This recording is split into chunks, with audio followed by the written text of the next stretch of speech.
simultaneously stabbing people in the back. Narcissistic people in particular love to consider themselves as good, virtuous, moral,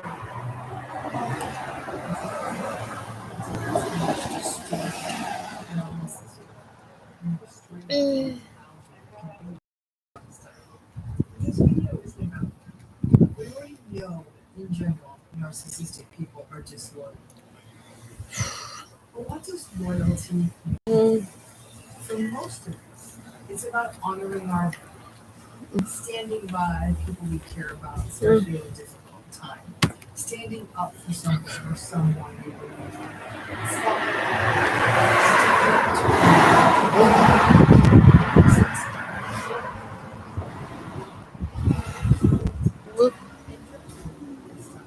these are all behaviors, right? You really show up for that story.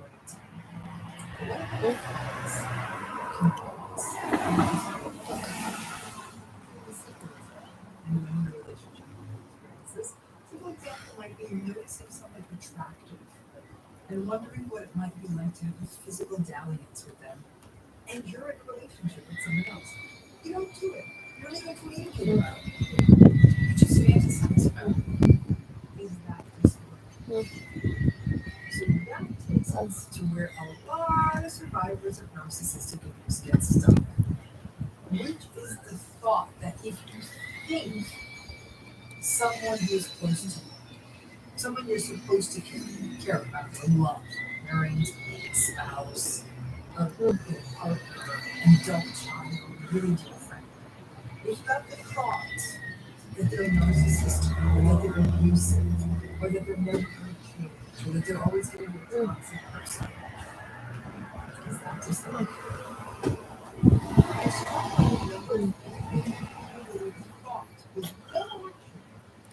how can be disloyal? That right there becomes a real stumbling block. What happens is that folks, even you, may stumble onto a YouTube channel like this, or to an Instagram. Oh, your phone?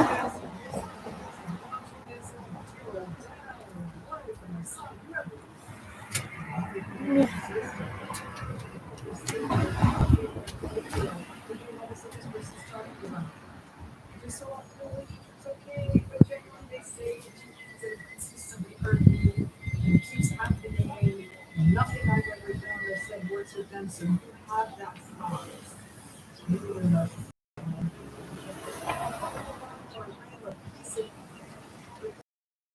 How can I have so little faith in someone? Maybe I'm the bad one. Maybe I'm the narcissist. Maybe I'm the wrong person. And this is especially bad when you're having these thoughts about family of origin, parent or sibling. You're told that you're supposed to love them.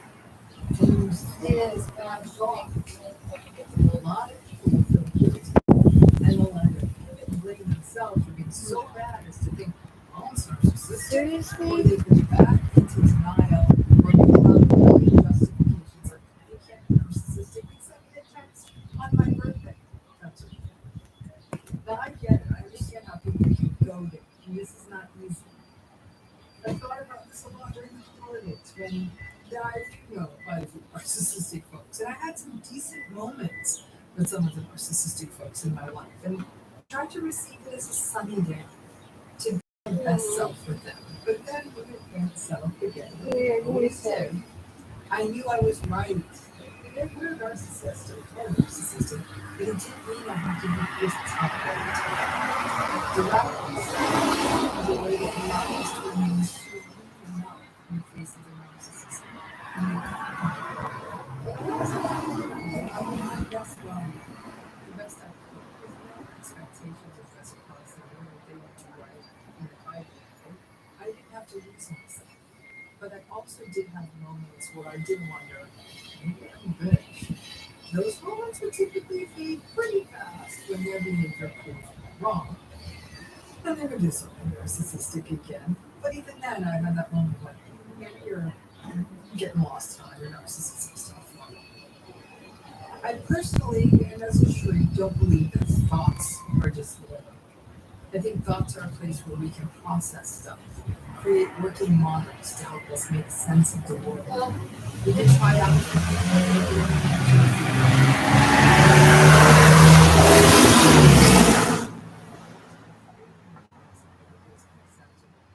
and recognizing sadly that it is part of their personality, that is who they are, and isn't going to change.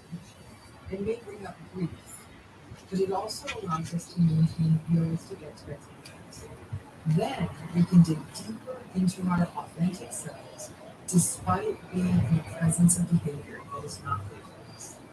We can show up as a good version of ourselves for ourselves, and not because we think it will change them. It's a process, but this loyalty barrier can really block people from getting to radical acceptance and subsequent healing. It's okay to have the thought that a parent's behavior disgusts you or that a sibling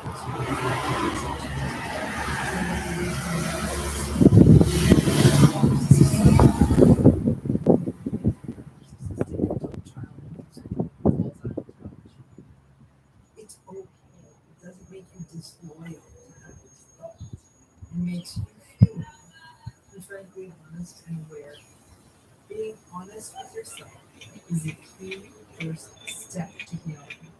And having a feeling or having an experience within you doesn't make you disloyal. Anyone who wants to know more about healing, we break up on these topics a lot more than this. Go check out the link in the video notes. Until then, remember your thoughts are your thoughts, a place to try new stuff out. It doesn't affect anyone else when it jumps the lines of your behavior. It's a conversation.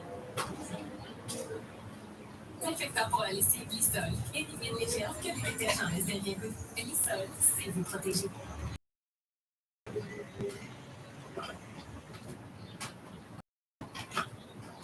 The way gaslighting works is it's a denial of a person's reality. That's step one. I never said that.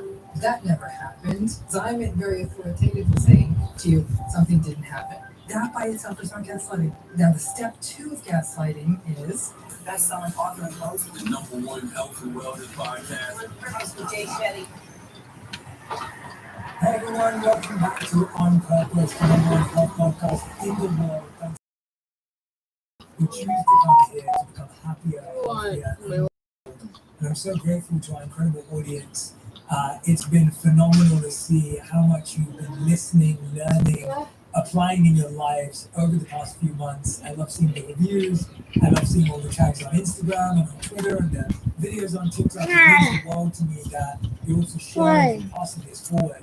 And today's guest is someone that I've known for a couple of years. We've interacted in some really interesting environments. And I have to say that whenever she speaks, I'm like, wow. Like, I'm completely in awe. Her insights are phenomenal. In real time, I've been parts of like almost group things. Whenever today's guest shares perspective, it's so powerful that you know that there's years of experience, there's decades of learning that go behind it. And so I feel really honored that I get to have this conversation. She's been on the show once before, but we were just talking beforehand about how it was during the pandemic. So that was very pandemic focused. But I think today is going to be really powerful for you. I'm speaking about the one and only Dr. Romney, who's a licensed clinical psychologist in LA, a professor at California State University, LA, and the founder and CEO of Luna Education, Training and Consulting. Dr. Romney is an author of Don't you several fucking books dare run off. including Should I Stay or Should I Go? Here. Surviving a Relationship with a Narcissist. And Don't You Know Who I Am? How to Stay Sane in an Era of Narcissism, Entitlement, and Incivility. Now Dr. Romney will be adding the role of host to her resume. She launches a new podcast, Navigating Narcissism with Dr. Romney, a show that focuses on narcissism and its impact Really? on relationships. Now I know all of you are You're a fascinated jerk. by relationships, narcissism, and your mind is no better than Dr. Romney. Dr. Romney, thank you so much for doing this. That's a very good introduction. So I think I can live up to it. It's true, and I think we've been in so many rooms. We have all mutual reality people that we work with, and I really mean it. Like I love the way you listen, and I love the way you articulate what you're hearing and connecting, putting the dots together. And you're so in demand. So to actually have you here is really, really special. I wanted to start off by understanding a bit about how you came to this work and like how narcissism, because today you're known as the person who knows literally everything about narcissism, was deeply studying it. When did narcissism become an obsession or a focus or a point of study for you? Sort of around 2004, 2003, thereabouts, and it was in a research capacity, looking at what was happening in healthcare settings when you had really demanding, antagonistic, entitled patients and the toll that was taking in healthcare settings, which seems so obvious, but that led me to do a deeper dive, and I realized how little this had been researched into how situations. I was specifically working in the area of HIV, and so that started a research program. At that same time, I was in clinical practice, and in my clinical practice, more and more people were kind of coming into the same relationship story because I was studying narcissism in my research and thinking, how interesting, let me just shed this light on the patterns they're seeing, and they're quite antagonistic, and that just knowing that, and they said, well, can this change your relationship? So that's pretty much once they knew it could really be shifted that much, it totally changed their point of view and lifted a lot of self-blame. So those were the two things kind of happening, and that, honestly, should I say or should I go, my first book on narcissism came from, after the sessions, these clients were so overwhelmed, they'd often say, could you just put this in an email, right? And I really felt for them because I could see it was a real deer in the headlights experience. So I knock out, something in an email, also help me organize my thoughts. And then I thought, I keep writing the same email, so let's just make that a book. So when the world started sort of going upside down, I thought, this is interesting. I'm going to approach this topic because I thought this is actually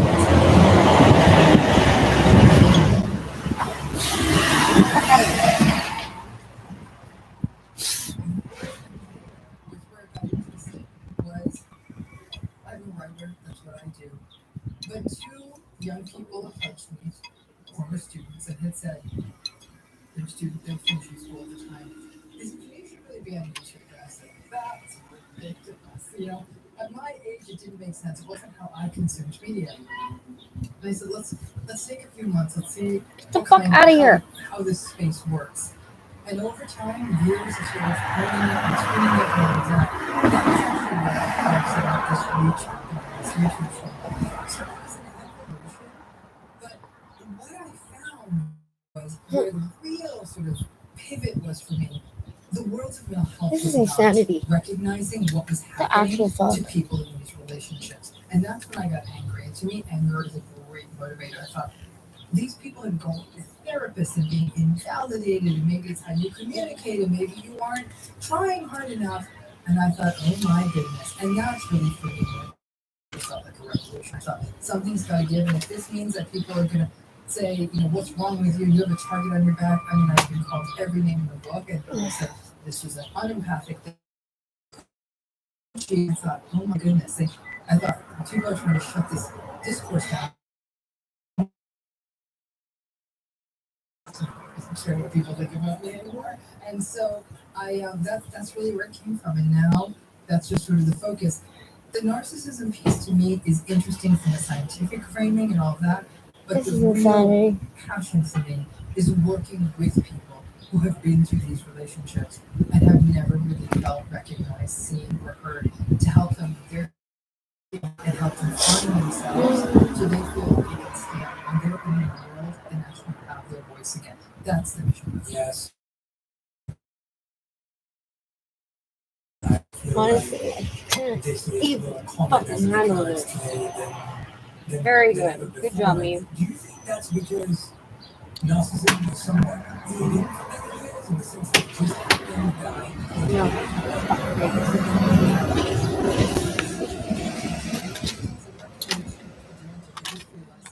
Is that people have been, the word narcissism in this application, like about other people, didn't really even start coming into the literature until maybe the very late 1800s, early 1900s. Then some psychoanalytic theorists talked about it, but it was a really quiet backwater in the world of mental health. And mental health and psychology are new fields. It wasn't even until 1980 where we saw it come from the idea of narcissistic personality disorder, which is its own issue. This is very recent, 50 years ago. And so people have been narcissistic since they have been people. And it actually, an interesting framing on it can actually come from, there's fascinating work, and if you've never read it, I can't recommend this book enough. The Book by Robert Sapolsky, maybe one of the most extraordinary books I think that has been written in the last 10 years. And to me, Sapolsky is a giant in all fields related to psychology. He is incredible. He's talking about aggression. Sort of why do people behave aggressively? Why do people behave violently? And we do know narcissism is associated with aggression and violence. Like, this isn't just like, oh, these people are a handful. There's actually a risk here, and we're not addressing this risk. When you look at what he says, when you look at the evolution of human history, he said what we do see is a greater level of antagonism in people who came in different cultures where they were hurting animals, goats, whatever, cows. Why? Because you could steal those things. But people who are pastoralists, people who farm, you really can't go get up and steal a field. I guess you could steal some of the ears of corn, but you're not going to make off with the whole field. Farming is more collaborative, herding is more individual. So if you go back, and that is, we're talking about hundreds of years of human history, how people sort of interacted through the world economically. You look at history lessons. I went up with my daughter was taking world history. It was very long life. So I said, why don't you teach me what you learned on the way to spreadsheet study? I learned something. But what I thought over and over again, over 500 years of world history, on the drive, over many years, is that what we were seeing is that these people in the history books were all very antagonistic. They were all very narcissistic. They didn't have empathy. They were arrogant. They were aggressive. They were controlling. They lacked empathy. They had to be the hero. Like, it was always the same story. So I actually think narcissistic relationships, all of this, has been around since time immemorial. It is only because psychology is a field in its relative infancy that we're only talking about it in this way now. And it was only in the last 15 years that we actually started paying attention to how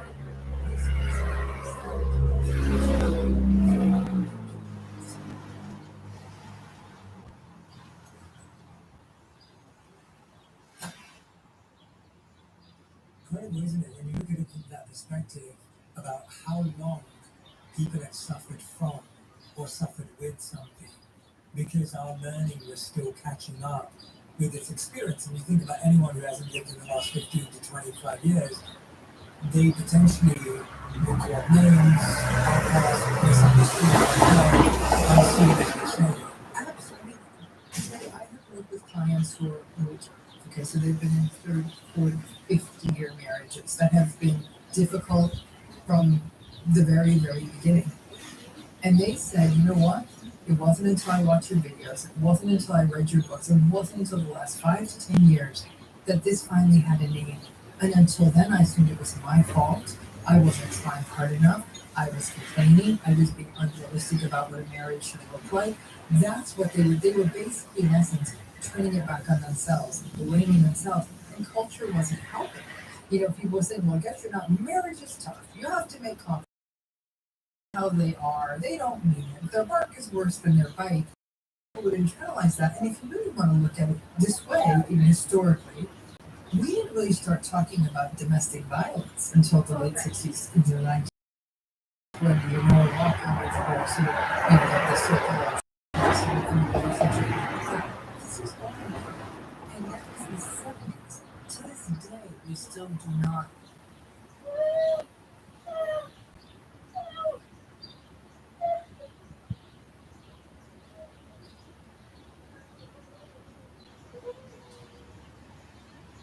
Joe's nervous and he has every right to be the liberals he'll never be.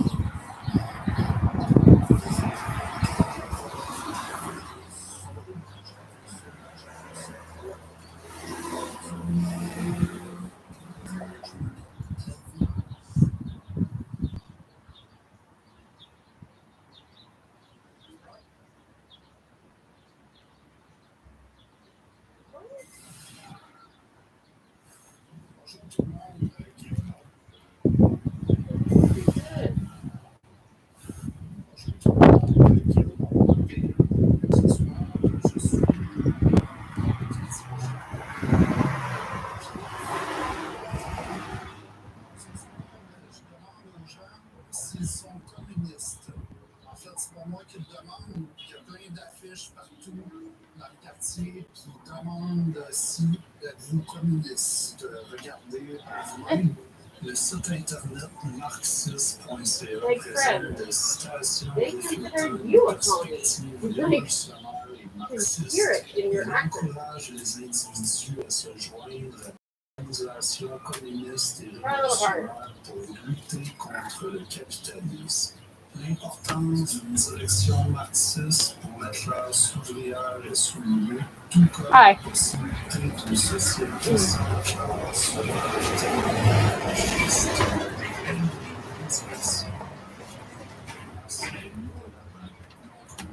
Le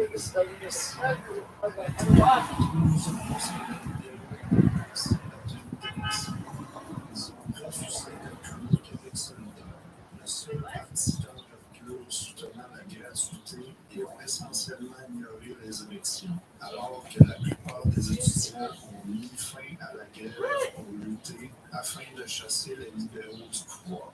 On mentionne aussi le merveilleux mouvement de masse aux États-Unis déclenché par le meurtre de George Floyd a montré que même la plus grande puissance impérialiste n'échappe pas à la colère. C'est sous ce potentiel que se base l'optimisme révolutionnaire marxiste. Ensuite, on blâme les grands syndicats actuels d'avoir décidé trop capitalistes. On dit que la classe ouvrière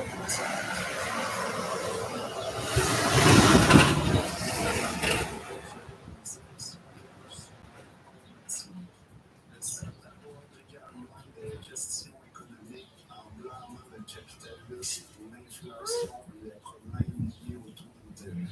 La solution proposée est une révolution socialiste pour permettre à la classe ouvrière de s'approprier les richesses de la société.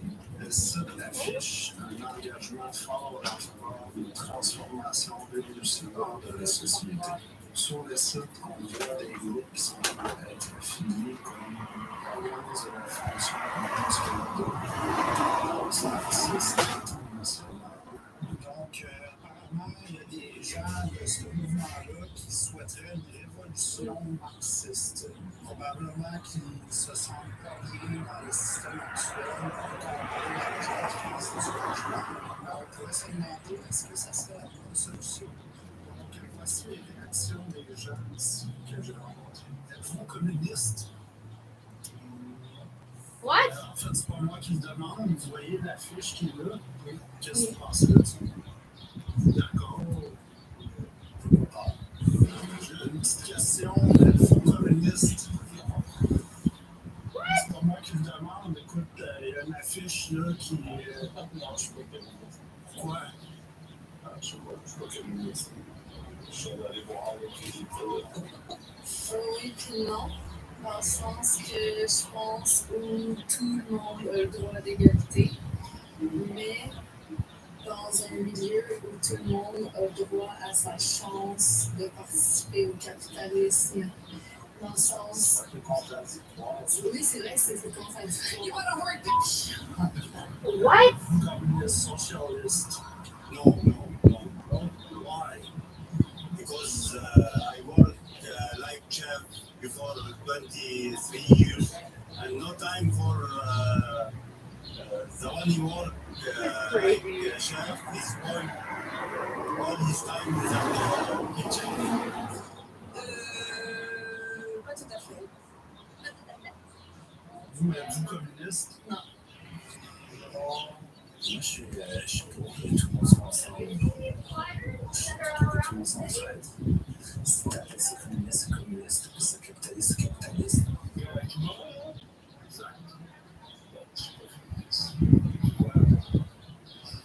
Parce que je crois un système indépendant. Parce que tu travailles, soit tu fais le choix d'être un lâche, ou soit tu fais le choix de travailler fort pour faire ton argent. Je crois ce système-là. C'est pas vrai qu'un médecin devrait payer le même prix qu'un concierge. Je suis socialiste. Mais comme c'est une disparition en France, communiste, c'est quand même une espèce de oui, c'est ça. Le bien commun, ça ne dérange pas. S'il est vraiment piqué, ça ne dérange pas. Je sais pas. Est-ce que ça vous choque ou non? tout le monde Ouais. doit penser ce qu'il veut. Je pense que là où le capitalisme et le communisme se rejoignent, c'est où tout le monde a une chance égale de participer au capitalisme, dans le sens où les gens ne naissent pas avec des privilèges. Tout le monde a une chance de participation. Que ce soit des parents riches, naître dans une famille privilégiée ou naître blanc. C'est ça. Je pense pas que ça fonctionne. Je pense que c'est une minorité, ça va pas être. Ça va avoir un impact, tu penses? Ça peut avoir un impact, mais c'est pas comme un impact important. Exactement. Tant que ce parti-là ou le parti qui expose cette affiche-là me prouve qu'il y a une solution égale à tout le monde, peu importe la race, peu importe le sexe, peu importe le genre, l'orientation sexuelle, go for it. J'en comprends pas, là. On est tous ensemble. Puis ça, il va falloir un jour que les gens comprennent. Tu prends l'avion, tu disais de prendre l'avion, mais 356 fois ton auto par année, puis ça brûle le ciel. Mais c'est pas de voir un individu qui fait le choix de son vie qui je pense que puis tout le monde devrait pouvoir avoir son salaire selon son revenu sans se faire fucking tuer les poches. Moi, je suis un marin. Moi, ça me dérange pas. Moi, je m'en vais sur un bateau, je suis capable. La plupart des gens ne sont pas, mais c'est un plus libéral. Des avantages dans le communisme, il y a des avantages dans toutes les politiques qui existent, mais il y a beaucoup d'inconvénients aussi. Donc, c'est correct qu'il y en ait quelques-uns, mais qui donnent une certaine influence. Mais Bon, l'inflation va poursuivre le coût de la vie. Je gagne 10 piastres de l'heure, je fais 1000 piastres de semaine dans mes poches, je suis dans le salaire.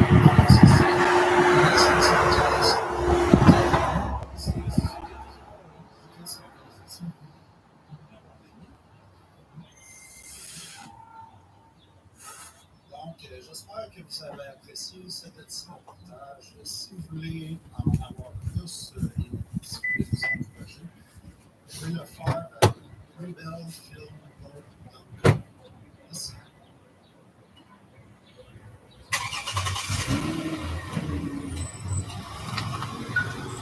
Today's show looking at the climate crisis as temperature records continue to be shattered across the globe.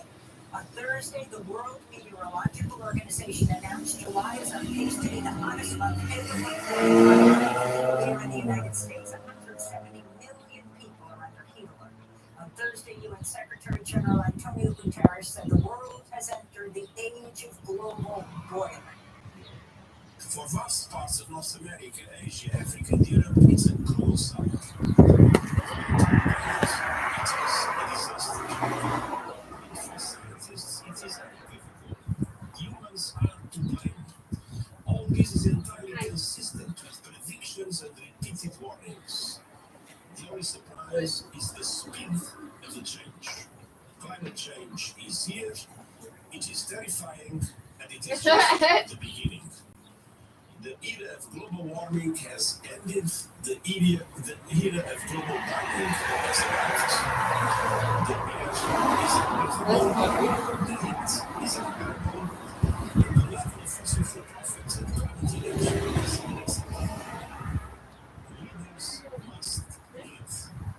No more hesitancy. No more excuses. No more waiting for the others to move first. There is simply no more time for that. No. It is still possible to limit global temperature rise to 1.5 degrees Celsius and avoid the very worst of climate change, but only with dramatic, immediate climate action. Here in the United States, President Biden unveiled new measures Thursday to combat the crisis, but resisted calls to declare a climate emergency. I don't think anybody can deny the impact of climate change anymore. There used to be a time when we first got here.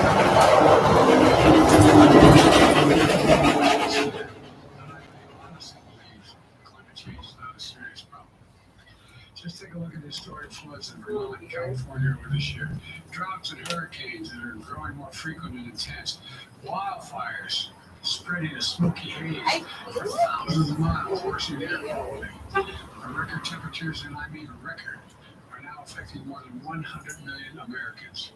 We're joined now by two guests. Darna Noor is fossil fuels and climate reporter at The Guardian. Her recent piece, Biden announces new measures to protect Americans from extreme heat. Her new investigation, Project 2025, plan to dismantle U.S. climate policy for next Republican president. We're also joined by David Wallace-Welch, writer for New York Times Opinion and columnist for the New York Times Magazine, who's been writing about climate change, how it's accelerating.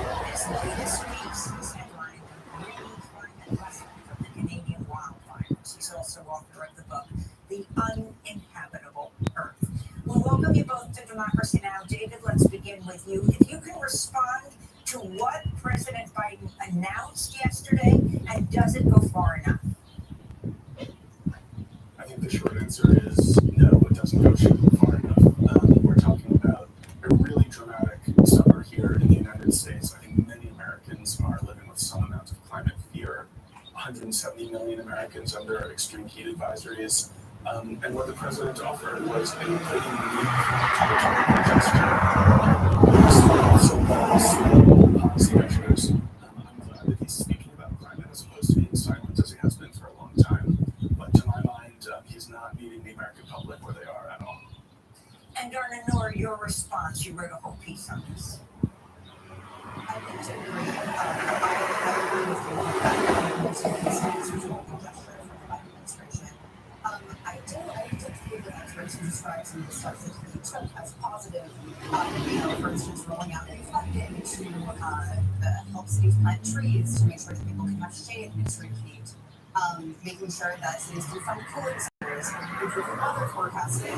But as you mentioned earlier, Amy, what Biden did not mention at all was the term fossil fuels. He didn't really say anything about the need to end the fossil fuel economy. He certainly did not declare a climate emergency, which is something that activists have been pushing him to do for years at this point, and could unlock a number of powers to help him take on the crisis without congressional approval. And so I think that what we saw from Biden was, really awareness raising and some kind of modest policies, but nothing that takes on the scale of the crisis that we're seeing right now. He also ordered the Department of Labor to put a hazard alert for outdoor workplaces. Darna, can you talk more about this and the other measures around workplaces? Could he also mandate paid water breaks and workplace protections, gears like canopies of shade, fans, mist machines, etc.?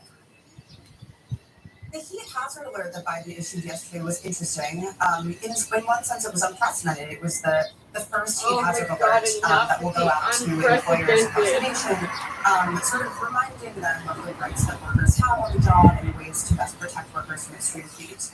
But I think what it really also made many experts think about is the fact that Please, for the love of God.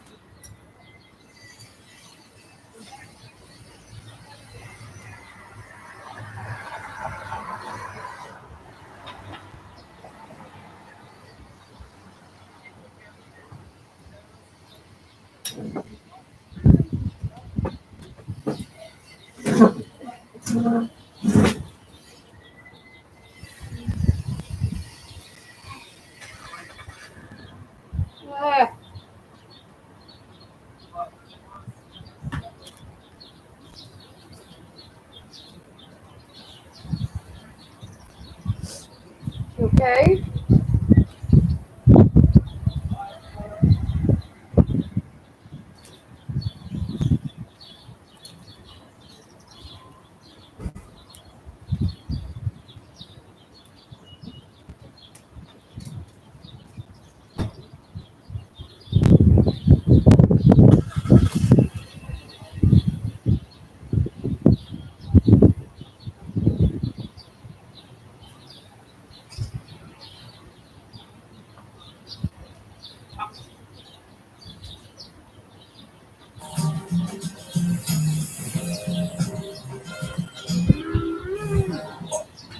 My doctor just told me I've become dependent on ADHD medication.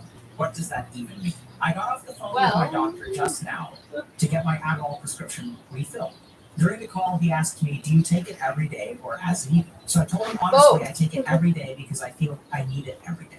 Yep. My ADHD doesn't But just now finish, but you on are the gonna odd be day that I to take it, I do just even fine. though It's when they I were forget for giving you multiple days that it fucking becomes an issue. prescription And in he the said, "It first sounds to me place. like you've become dependent on It's stimulants." ridiculous. Okay. So I told him that I Absolutely actually was planning ridiculous. on visiting a proper psychiatrist. My prescription And was then they getting go, better. we're gonna cut back the And seeing about prescription. altering my prescription. Maybe a non-stimulant would work or a lower dosage.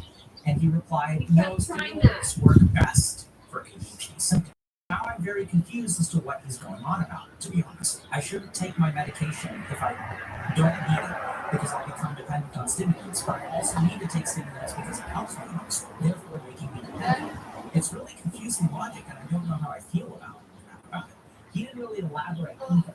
No concerns about my blood pressure or anything. He just said, "Hey, you're dependent. Just letting you know your prescription is ready for you to pick up." It's just really confusing, and I'm paranoid about my health as it stands. So if you've got ADHD, like anyone who's taking psychiatric usually has a concern that they're going to become dependent on it. I've seen this whether people have OCD, whether they have major depressive disorder, whether they have bipolar disorder, whether they have ADHD. People are afraid to become dependent on medication. And then sometimes you'll have clinicians who will be like, "Oh yeah, you're dependent on this medication now." It's like a doctor's telling you this. And that's kind of terrifying. Isn't dependency on medication like a bad thing? And then you're like not really sure. And sometimes you'll even ask your doctor, like, "Hey, like, is there some way to get off the medication?" And they'll say, like, "No, this is the most effective treatment." So I disagree with a lot of what this GP says. I'm pretty sure the evidence backs me up better than it backs the GP up. We'll talk about that for a second. But what I'd love to do is talk to y'all today about what medication dependence means. Is it okay? Is it not okay? And how people wind up being dependent on medication. Is that scary? So the first thing to understand is that the reason we prescribe medication is to sustain.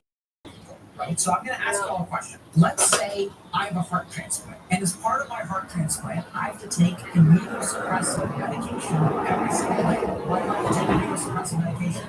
So let's do a quick jaunt into physiology of transplant rejection. Not what we're expecting today, but let's explain this principle. So I have a body.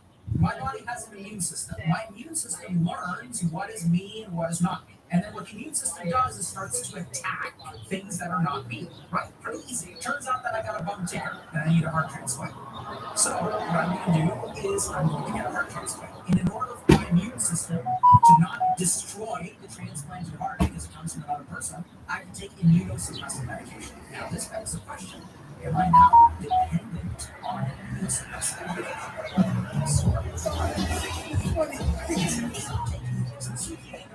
Medication is there to accomplish a particular goal. That's really the beginning and the end of it. Right? We'll add a little bit of nuance in a second. But in terms of like whether you're going to become quote unquote dependent on a particular psychiatric medication, the first question is it doing what it's supposed to do? And do you want it to continue doing what it's supposed to do? So when people take an antidepressant medication or anti-anxiety medication, for example, they're like, do I have to be on this the rest of my life? That's usually like one of the earliest questions they ask. The short answer is you don't have to be, and we'll get to that in a second. But this is where I'd say the purpose of medication, whether it's cholesterol medication, immunosuppressive medication, weight loss medication, or ADHD medication or depression medication, the goal is the same. It's to try to keep you healthy. Now, just like with many of those medications, if you do particular things as a patient, you will no longer need the medication to do that job. So let's say I have type 2 diabetes, which means that due to the number of adipocytes or fat cells that I have in my body is resistant to insulin. And so since I can take certain medications that will increase my insulin sensitivity. And what I can also do is adjust my diet, reduce the level of my adipocytes, right? Start to exercise and do other kinds of physiologic things that make it so that I no longer need the medication. So am I going to be dependent on this medication for the rest of my life? Well, that depends on my I do. So let's talk a little bit about ADHD medication. So some ADHD require medication on a daily basis. Generally speaking, stimulant medication for most people that are prescribed for ADHD, I will actually recommend it on a daily basis. So the goal with people with ADHD is, generally speaking, the ADHD kind of screws up their life, right? If I go to work every day and I need to pay attention every day, I don't want to be like missing some days and be like okay other days. Like If I show up 3 hours late to work Okay. once a month because I didn't take my ADHD medication every single day, like I'm going to lose my job. So what I found is a psychiatrist working with people with ADHD is you can't ADHD 20% of the time. You can't 80% of it. You're still going to get screwed if you like your 20, like if your ADHD is like active 20% of the time. There are some cases where, for example, like people don't need it for work. What they'll do is they'll like not take their ADHD medication on the weekends or things like that. There are individual plans that you can kind of come up with. But it's okay to take ADHD medication every single day. Does that build dependence? Some people ask about weekends. So here's the thing. Sometimes when you're ADHD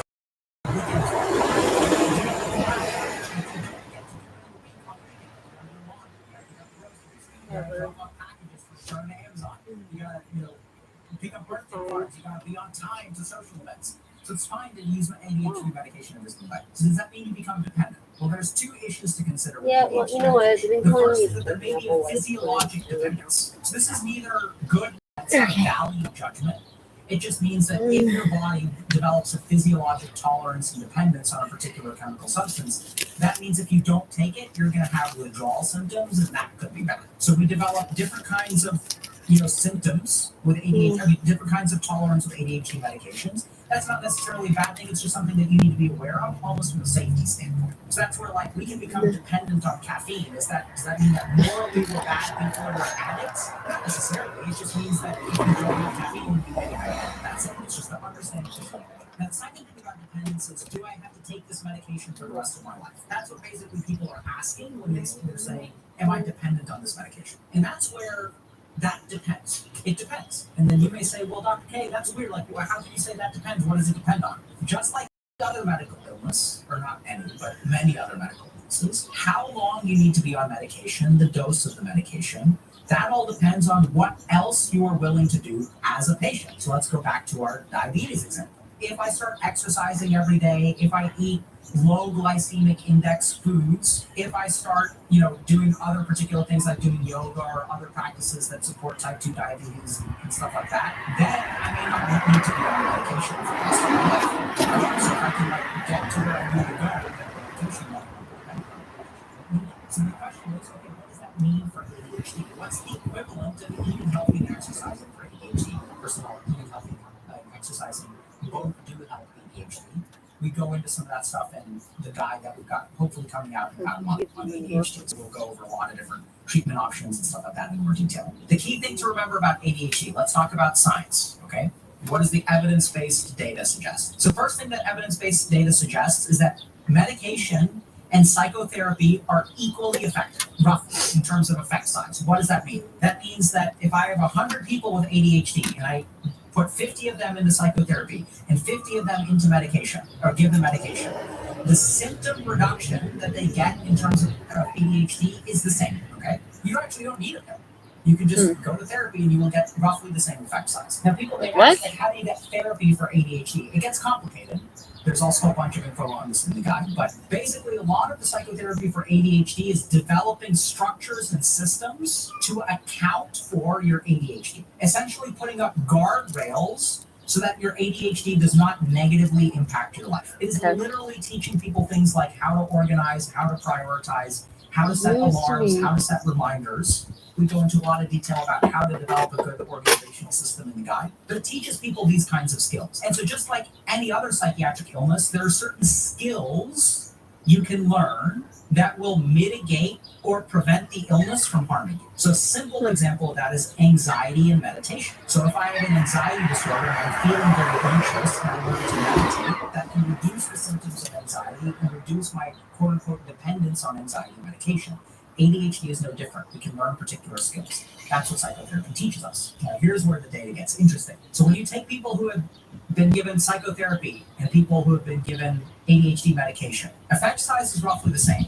Difference is duration of benefit after ending treatment. Here's where the dependence comes in. So when I take ADHD medication, if I stop the ADHD medication, I'm more likely to go back to square one. Whereas the cool thing about psychotherapy is if I do psychotherapy for, let's say, 20 weeks and I'm done seeing my psychotherapist, I will still get the benefit of that therapy for a year, 2 years, maybe even 3 years, or even somewhat quote-unquote permanently. Depends on the person. But what we know is that the benefits of ADHD medication even last after you've done taking the medication. So people will still get positive benefits for 6 months, 9 months after stopping medication. So their symptoms don't return back to normal right away necessarily over long, large populations and longitudinal studies. So the duration of psychotherapy far outweighs the duration of medication, which is an important consideration. So when people ask me, am I going to be on medication for the rest of my life? It's like, well, that depends on whether you develop an organizational system that will protect you from your ADHD. And if you can learn how to organize, if you can learn how to prioritize, if you learn all these things, chances are you don't need medication. So the GP said stimulant medication works the best.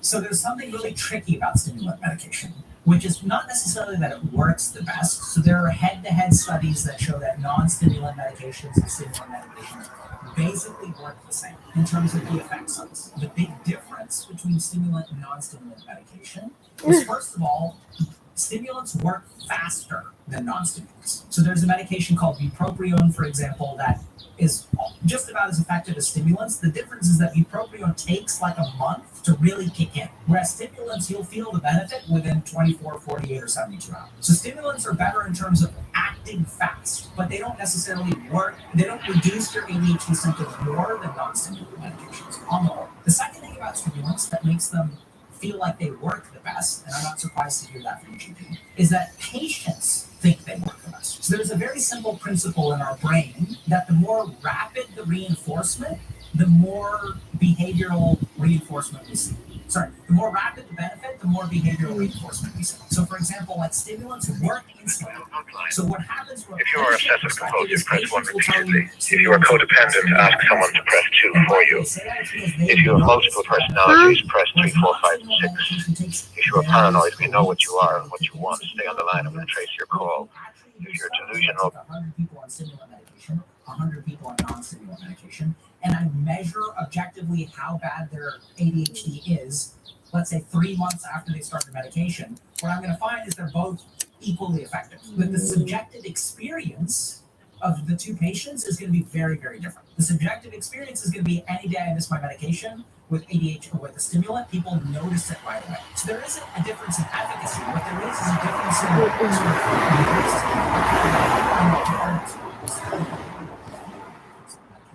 whereas when you're on a slower acting medication, you don't quite feel it as much. So that's part of the reason why people say stimulants quote unquote work the best. I don't think they actually the data suggests that they don't work substantially better than non-stimulants. It's just the difference is a lot more noticeable and therefore is much more likely to reinforce the behavior. So a lot of people are genuinely concerned about, am I going to be dependent on my ADHD medication? The answer is maybe, right? So what I tend to see as a clinician is that a lot of people will find it very convenient to just take a medication every day because they don't have the time or the energy or wherewithal to learn organization, prioritization, whatever.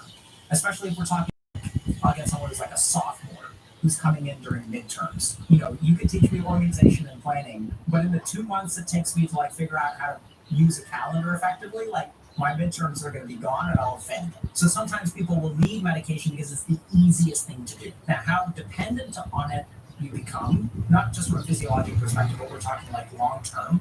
Do you need to take a medication for the rest of your life? The answer is that depends. It depends on the severity of your ADHD. It depends on what other kinds of things you're willing to try. So we also know, for example, that meditation strengthens frontal lobe function, and the goal is going to be over time to literally reduce your mind's distractibility through practices like meditation. The more of that kind of stuff you do, the less dependent you're going to become on your medication. And the last thing about people sort of saying stimulants work best, the fastest and most noticeable does not technically mean best, but it oftentimes looks like best, because think about it from the GP's perspective. When I give someone a non-stimulant medication, they come back in 2 weeks and they say the medication isn't working, I'm still having problems. Then as a general practitioner, I switch them from a non-stimulant to a stimulant. They call me the next day and they're like, this medication has changed my life. And so then as a GP, I don't blame the GP for, they can't stay experts in everything. I don't blame them, but they'll sort of say oh, okay, so it seems like stimulants work better. And then what happens as a GP is the next time someone comes in with ADHD, I just start on a stimulant. And hear from them. So these kinds of biases are not really GP's fault, right? Because it was very natural ways of last thing that I want to say is that if your doctor uses terms with you that you don't understand or terrified of, to say oh yeah, you're dependent on this, by the way, that something different to them than it does to you. And if your doctor says things that scare you, ask them to explain themselves. Be like, what do you mean by that? What does that mean? What are the implications of being dependent on ADHD medication? Is this a bad thing? Like, what do I do about it? Second thing is, by all means, get a second opinion.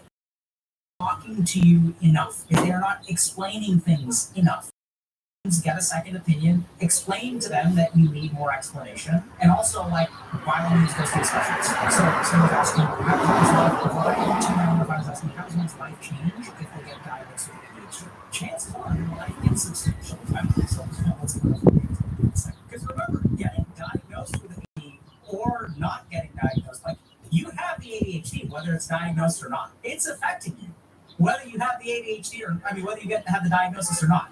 You got ADHD either way. It's impairing your function, whether you have a diagnosis or don't have a diagnosis. The only thing that the diagnosis, hopefully the main thing that the diagnosis does, is gives you the opportunity to engage in treatment.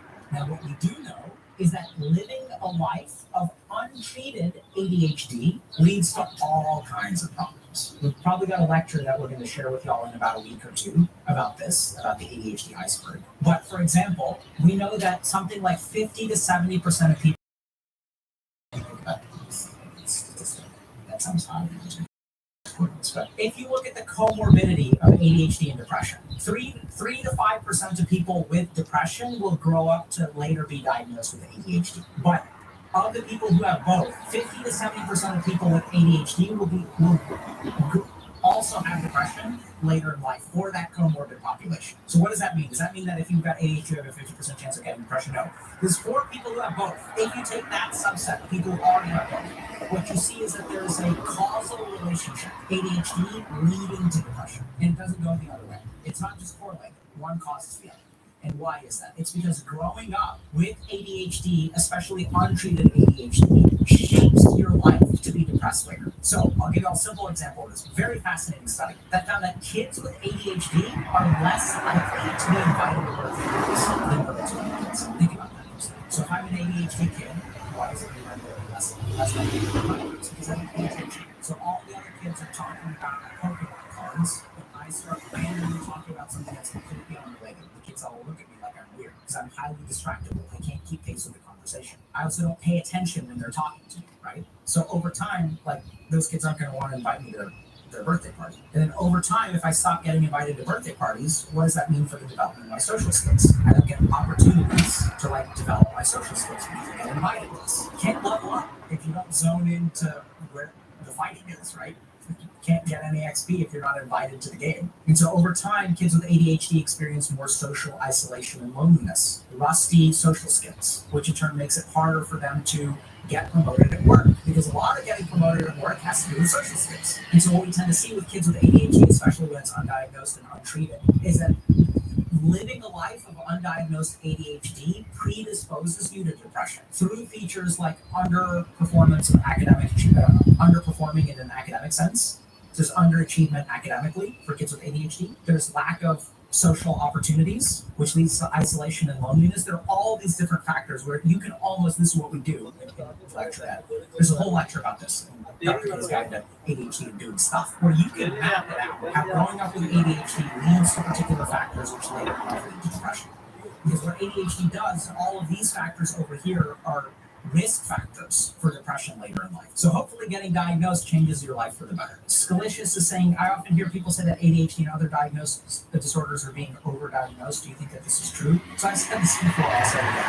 ADHD is both the most overdiagnosed and at the same time the most underdiagnosed psychiatric illness. So you may ask the question, wait, how can something be overdiagnosed and underdiagnosed? What I mean by that is I think that ADHD is oftentimes missed in people who have it. So this is why we're seeing a lot more adult ADHD diagnosis. Why is that? It's because the diagnosis was missed when they were kids. Why was it missed when they were kids? Because the kids were super smart and built up compensatory mechanisms that allowed them to hide the ADHD. So when you see a smart kid with ADHD, oftentimes that kid won't get diagnosed because even though they can't pay attention, they can use brute force reasoning to figure out what is going on. So I'll give you all just a classic example. So a kid isn't paying attention in math class. My mind is wandering. I can't pay attention. Teacher says my name twice. And then suddenly I snap back to it. I can see the whole classroom is looking at me, teachers looking at me, and I can see that people are upset. Using my ADHD brain, which can quickly interpret information, I glance around the classroom. I see teachers holding chalk. I see there are 4 problems on the chalkboard. 3 of them have answers. I look at the 4th problem that doesn't have an answer. I calculate very quickly because I have an IID and I say the answer. The teacher may see me with suspicion because they were sure I wasn't paying attention, but I came up with the answer. They write the answer and then they move on. Kids with ADHD develop compensatory mechanisms. Leads to underdiagnosis of ADHD. At the same time, overdiagnosis of ADHD. Parents are frustrated with their kids. Kids don't do listen. All they ever want to do is watch the iPad. Parents never train attention in their kids. Anytime the kid is upset, anytime the kid is distracted, anytime my nanny doesn't show up, I'm guilty of this as well. Take the iPad, turn on the screen, shatters the kid's attentional span, increases emotional dysregulation. Kid has problems at school because I never sit down and read with them at home. Parents are like, kid doesn't listen because I don't have healthy boundaries at home. Kid gets diagnosed with ADHD. So it's both overdiagnosed and underdiagnosed. Sounds like me? Oh yeah, you betcha.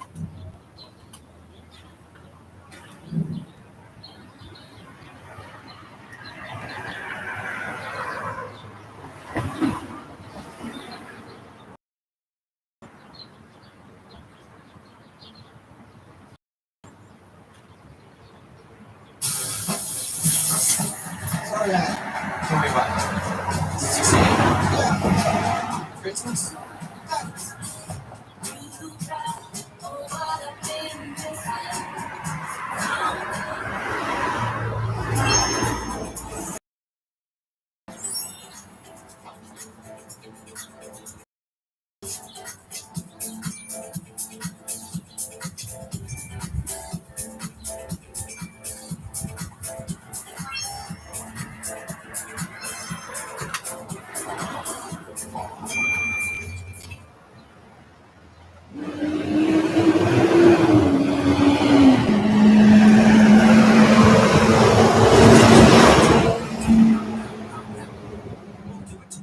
Here are all the 1,000 reasons you're not ready yet. You could fail. It may not be good enough. Dr. K, what do you do on days when you cannot seem to focus on the things that you need to do? When do you just consider a day a write-off? Why does this happen seemingly with no explanation? Hey all, I have to write this article for a website and cannot for the life of me seem to focus today. All I have to do is edit it and change a few minor things, but no matter how many times I sit down to do it, I just can't focus. I've done a number of things in an attempt to take my mind off it. Changed my surroundings in different places, ran some errands, cleaned the bathroom, did the dishes, mopped the floor. Now it's late afternoon and I'm once again trying again, still with no luck. Look, this person's unlucky, right? So I'm wondering, at what point do you consider the day a write-off? How do you stop from judging yourself harshly for not working on whatever you needed to, even though you gave it an honest try? Why are some days like this? It's a great post. Fantastic post. So sometimes, you gotta get some work done. You really gotta get this work done. And you try to get the work done and you just can't seem to focus on it. You sit down to do the work needs to be done. And your mind is like, sorry bro, not just gonna do it today. Or, sorry bro, not gonna do it today. I just can't focus. I just can't focus. So do I take an L? Do I just say to myself, okay, this day is lost, I'm screwed. Okay, I'm just not, it just ain't happening today. Because my mind ain't gonna do it. Right? It's kind of weird. And the other problem is that you really got to do the work. And you know that you sometimes can do the work. Sometimes when you sit down, your mind is willing to do the work. But today's an unlucky day. Because that's what happens, right? It's RNG.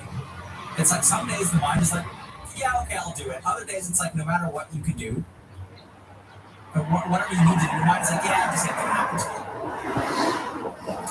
And so the other thing that happens is on those kinds of days, it's okay, I don't want to waste the day. So what am I going to do? I'm going to be productive today. Even if I can't do it, I'm going to try to change. I'm going to run some errands. I'm going to clean the bathroom, do the dishes, mop the floor, went for a walk. Right? I'm going to do all the right things. Now it's late afternoon. I'm trying again, no luck. Because that's what's supposed to work, right? I'm supposed to help, if I clean things for a little bit, then my mind will focus. It's really confusing. Because our mind doesn't do what we want it to. And then comes this whole thing about, like, do I accept that today's a loss? Because then it's like you get in this really tricky sort of situation where it's like, do you beat yourself up for not being able to focus? Or do you go down this new age, like, positive emotion, like acceptance? Like, oh, I'm sorry, bro, you couldn't just work today. You did your best. You did the best. It just didn't work out. You're unlucky. It's not your fault. Don't worry about it. Love yourself. Accept yourself. Don't beat yourself up because you couldn't write the article that you need to write. It's like, wait a second. Do I just accept this? Do I keep trying? Do I beat myself up? Do I accept? Is it toxic if I, like, beat myself up and, like, give myself a swift kick in the butt and make myself sit down and buckle down and work? Or do I accept that this is an L today and I'm not going to do anything? And do I practice self-love and self-compassion? And then tomorrow, like, what if it doesn't happen again? Do I self-love more? Do I need more of a hug? Like, how much self-love and cleaning and other kinds of distracting crap that is productive, right? Because we don't want to waste the day. Because if we waste the day, then we'll beat ourselves up and we'll feel guilty. We don't want to do that. So, like, what do you do? Like, if you sit down and your mind doesn't want to do what you tell it to do, like, what do you do? Do you self-love? Do you hope for better luck tomorrow? Because that's what we end up doing, right? We just try again tomorrow and hope that things work out. So we're going to talk about this, and I'm going to teach y'all what to do with your mind. Because the thing is, the mind doesn't want to do the work. And when your mind doesn't want to do the work, what do you do about that? So let's understand a couple of basic things. Let's talk about human performance for a minute. So you've written an article. You know how to write the article. And yet, your individual performance at writing the article is highly variable. So we have this assumption that performance correlates with, like, knowledge or expertise. So this is a conversation that I have with people that I work with in finance. So a couple of years ago, I was working for a distressed investing private equity fund. So this was a group of people who essentially take failing companies and try to figure out, okay, which of these failing companies are actually, like, have the potential to be very successful if we change management or if we do things like that, and which of these companies are actually crap, right? So they're basically like the dumpster divers of finance, where sometimes there's, like, really good stuff in there that due to market forces or mismanagement or whatever, like, it is crap. And it's really interesting, right? Because what these people are essentially doing is investing in failed businesses. So the dumpster divers of finance, in a good way. And the cool thing is that, like, on a given day, like, if they make the right choice, they can make a ton of money. Because there's actually, like, a really good company out there that just got unlucky. But they really could provide a lot of value and things like that. And if you make the right choice, it's like you make a ton of money. So they were doing really well, actually. And so as we were talking about, it's like, how do you know which ones to invest in? So you can talk about analytics and number crunching and all this kind of stuff. And, like, they use all those kinds of tools, but at the end of the day, it's kind of RNG. I mean, it's not truly RNG, but there's some things just align within you. And what I really found when I was working with these people is that they sort of, like, it was, like, highly variable depending on how their brain is working that day. So if their brain was working really, really well, they would be able to see the pattern. Right? They were able to see the forest instead of the trees, because the analytics are all the trees. You can crunch the numbers. I do my diligence for all 10 of these companies, but then something about my brain and pattern recognition just clicks when I'm able to see it. So the issue became about not being more experienced or being more knowledgeable, but understanding how to achieve a certain state of mind and controlling the mind to get it to do what you want it to do. The other place that we see this is in esports. And not even esports, just playing video games. So now, I want to esports question. Every game they play, they have more knowledge than the game before. Theoretically, every game they play, they should be getting better, right? Because you played one additional game. What's that? But what we tend to find is that performance is wildly variable. So what determines whether you're going to play well that day or whether you're going to play poorly that day? You have to be a professional. You play whatever you want. PUBG, Vampire Survivors, whatever you want. And what you'll tend to find is that you should be getting better every day. But what we tend to see is people are hard at their rank for like a decade. And on some days they play well, and on some days they play poorly. The problem is that they don't know how to cultivate the right kind of day. They don't know how to cultivate the right kind of day. So what we're going to talk about is how to train your mind to focus. We're going to go to the heart of it, the crux of it. So we have a whole guide about how to do stuff, where we talk about all complex factors. We talk about environment. We talk about the neuroscientific effects of cleaning your bathroom. We talk about things like prioritization and organization. And we talk about all sorts of like how your mind works, how to control distractibility in the mind. We cover a bunch of different stuff in the guide. And all that stuff is useful. But what we're going to turn down into today, right, because we don't have time to do 20 hours of teaching today, there's a lot of good stuff in there, but we're going to focus on the crux of it. So let's start with a little bit of neuroscience. So I have my mind. Mind doesn't want to focus. And then there's this other part of your mind. I need to focus. And there are times where, like, you know that your mind is not doing what it's supposed to. So the first thing to kind of acknowledge is that they're like different parts of you. So you know that you need to focus, but your mind is like, I don't need to. So we're going to sort of say that there's a self. This is actually a part of the mind too, but I'm going to put it in the self column for now. So the first thing to understand is that, like, you can direct your mind, but sometimes the mind doesn't comply.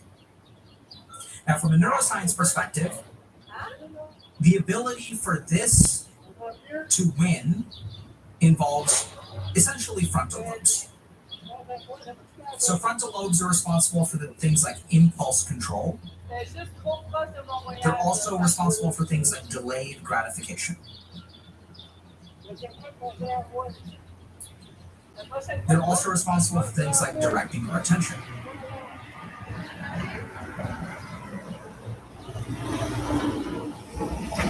So we want to basically strengthen the frontal lobes.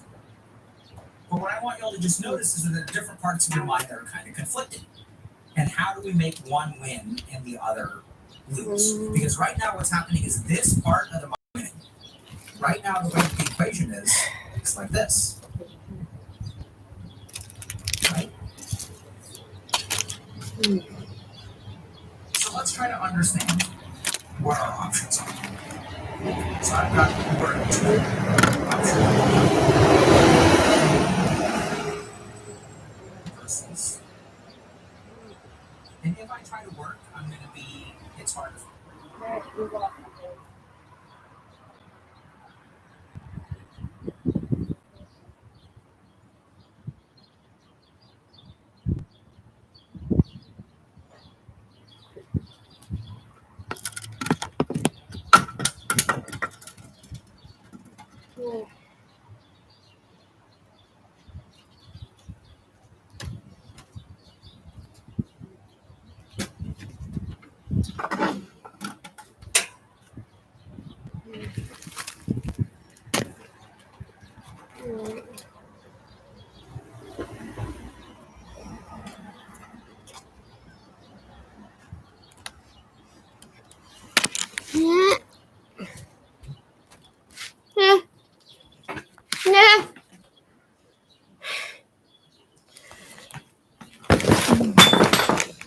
shit, please. Thanks.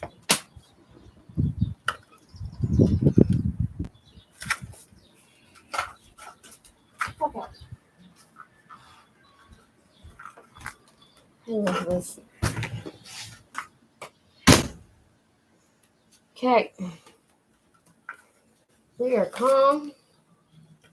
Everything is fine. Okay.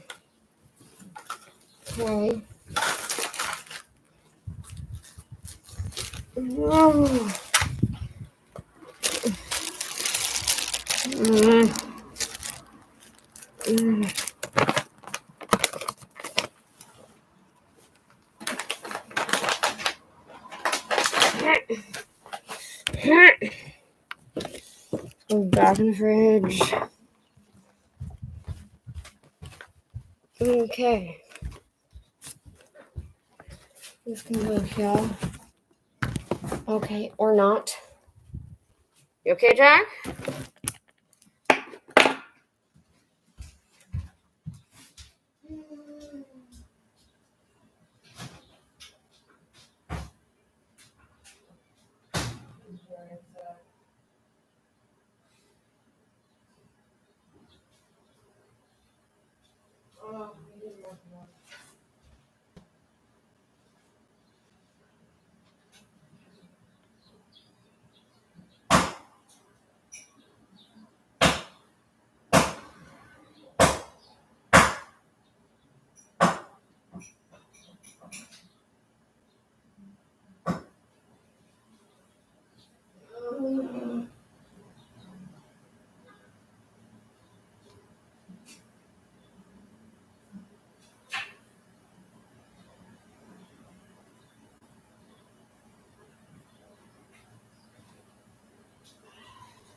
Okay. Come. Outside. Oh, fuck, Jack. Outside, come.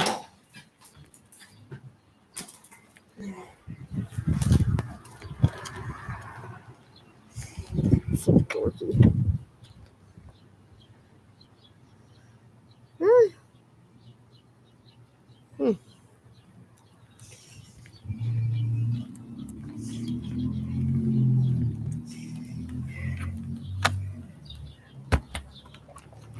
Where are you going?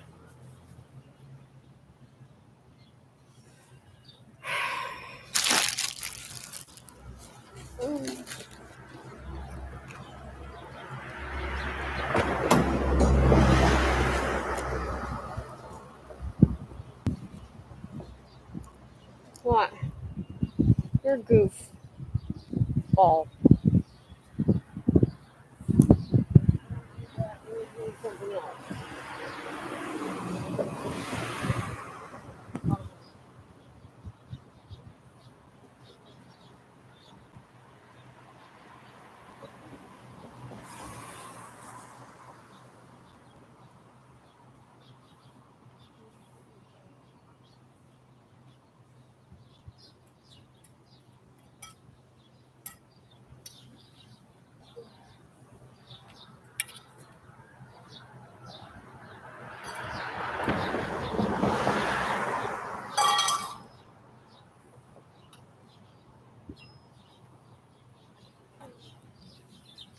You okay?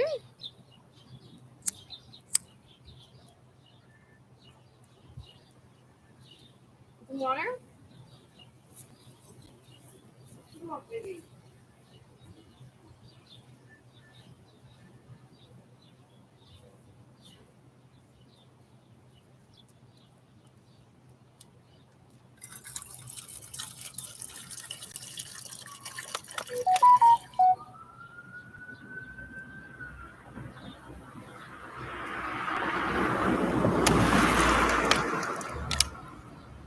Come on. Come here, drink some water.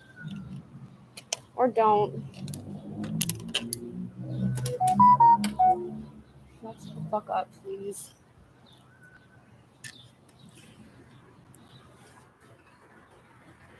All right, well, so much for a thunderstorm once again.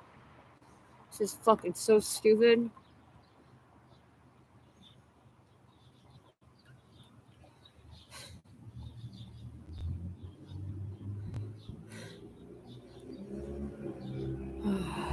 Okay.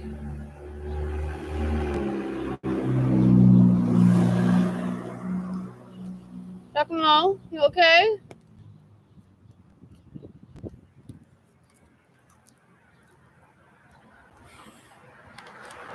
We are calm. We are very calm. Happy, happy, happy.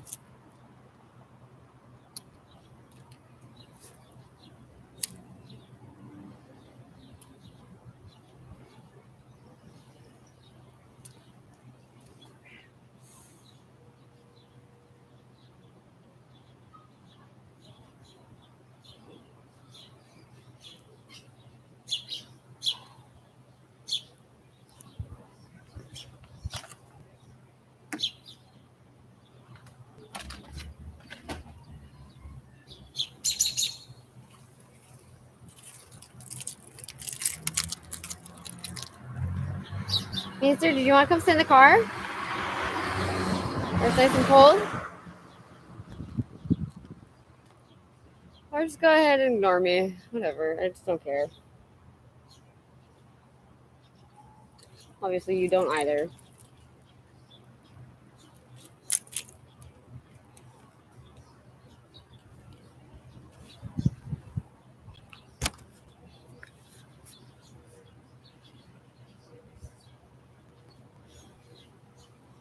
What the fuck?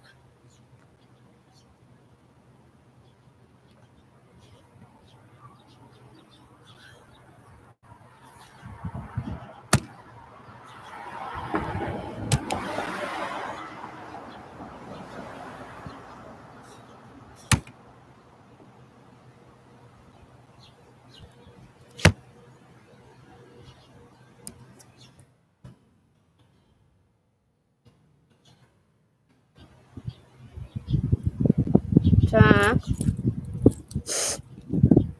Did you want to come in the car? Come in the car. It's nice and cold.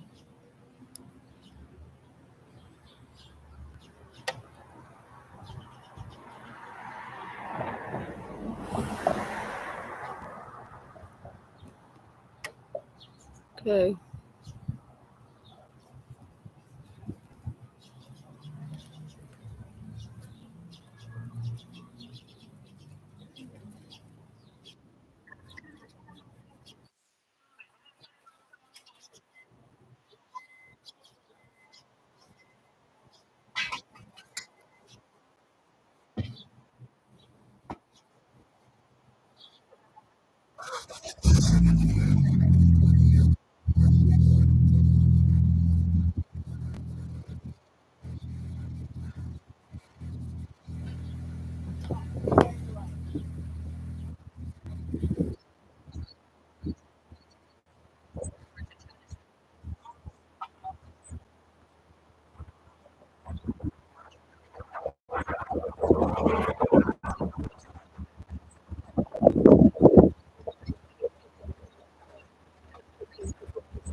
Nice and cold.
Okay, good.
Honey, what?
Did you say everybody's happy with the rep?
Yeah.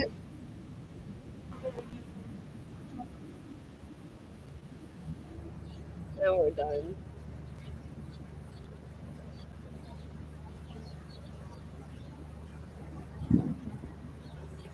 That's nuts.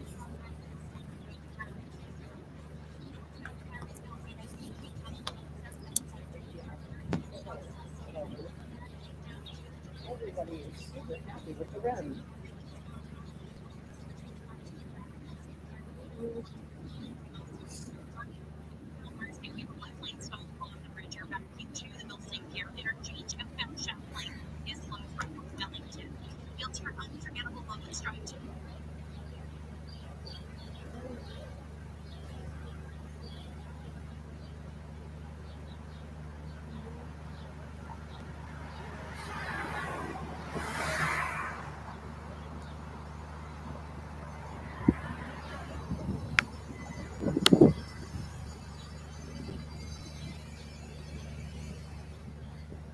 Shit happened to my computer.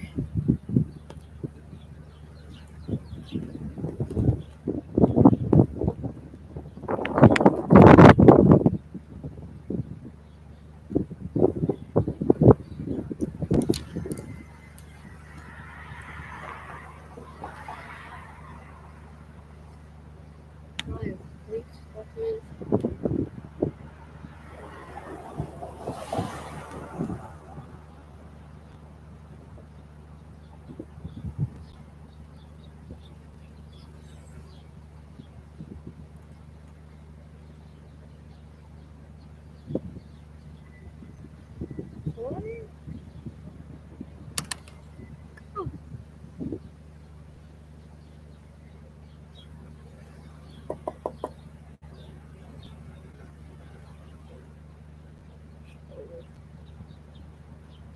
Huh?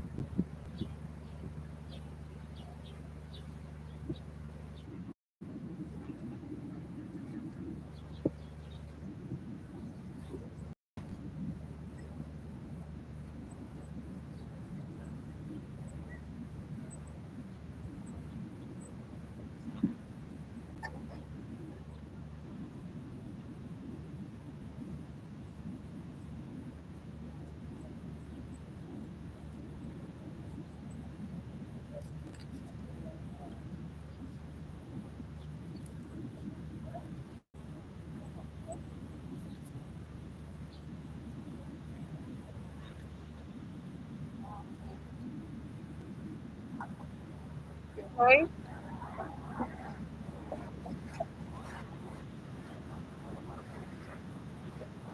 What?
What? What's the name?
Oh,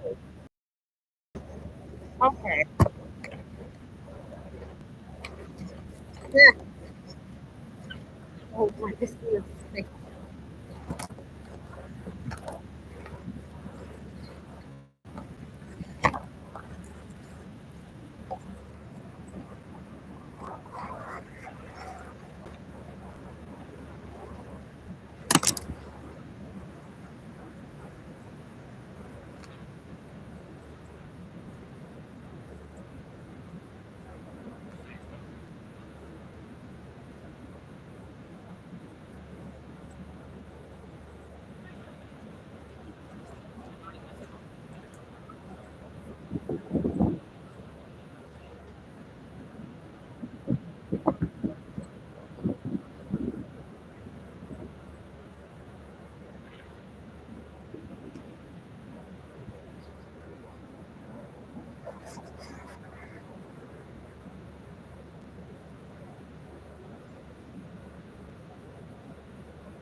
yeah.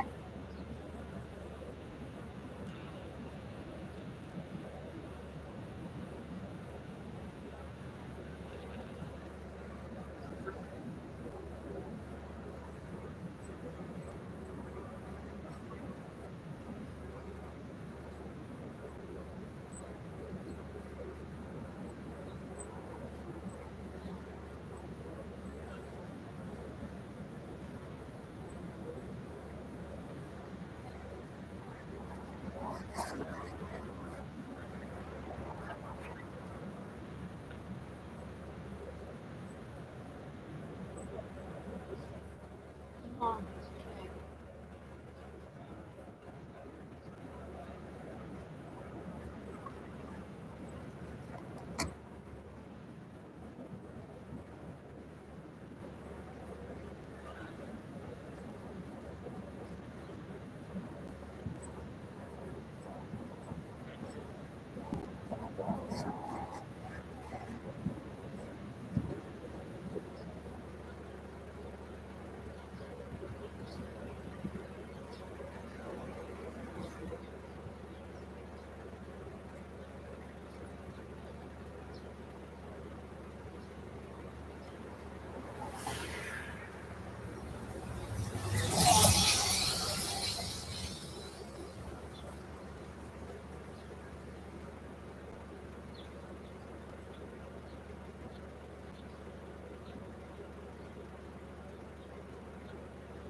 Whoa, what?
Jesus.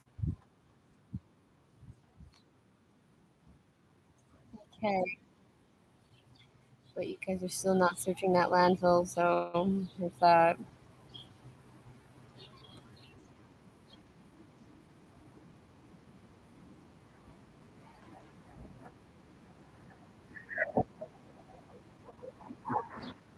Yeah.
Hi. Come on.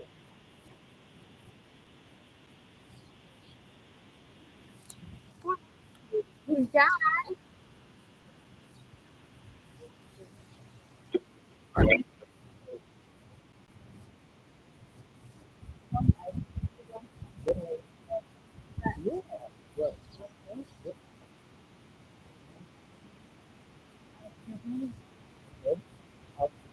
I'd rather not tell me.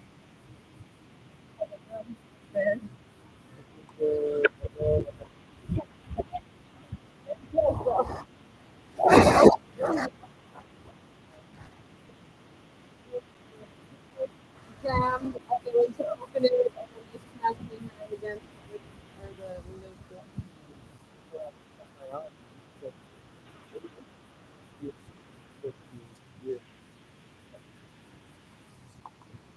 I was like having just like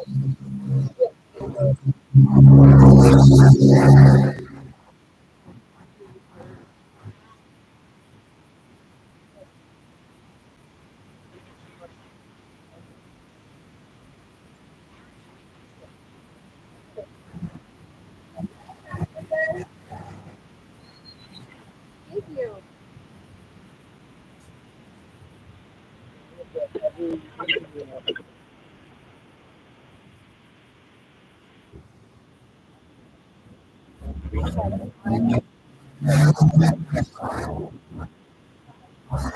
We went to Costco. Yeah. How you doing?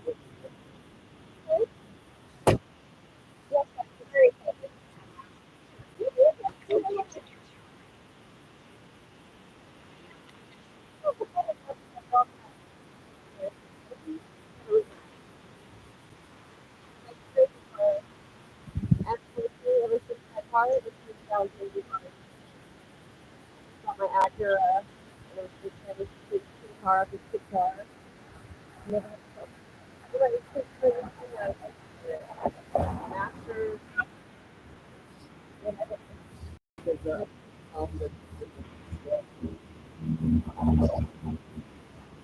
But don't you usually do the most everything?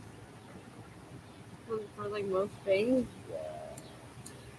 I do What? not give myself enough credit.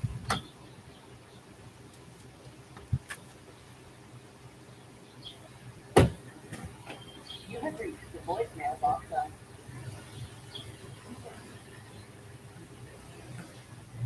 Come on, Juggle.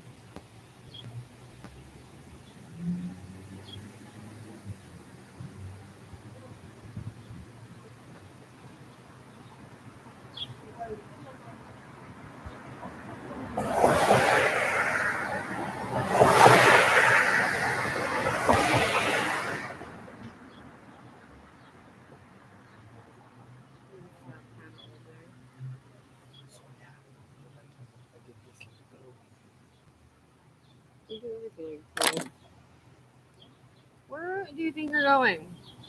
It's so far though. Why is there doesn't his tail look purple? You got a The bonus. tips of his tail look purple. And also on our plant, this the red dot. The fuck is that? I've never seen red before. I've seen purple. I've seen blue. You never saw I've never seen a red spot. Red Colombian. I don't know. It kind of goes like along with like anything like black. Like I just don't eat anything that's black really. Huh? No pun intended. Can you fucking move over? I'm gonna get fucking drop kicked. I'm not gonna feel bad for you. Anyway, what? What are you laughing at? Huh? What are you laughing at? Dog. Oh. That's fucking ugly as shit. That's the ugliest part you can possibly get. Oh, right. Nifty.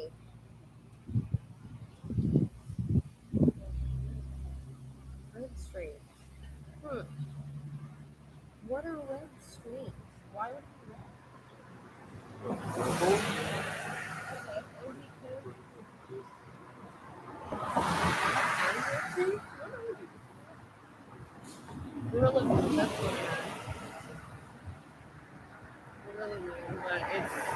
The reason I don't like it is because it's impossible to bit up.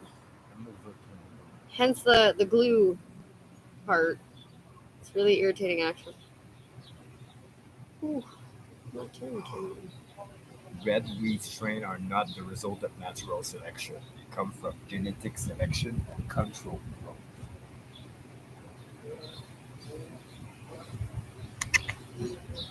So like I can Many cannabis enthusiasts. So like I can compare myself to Jesus now? Is that? Huh?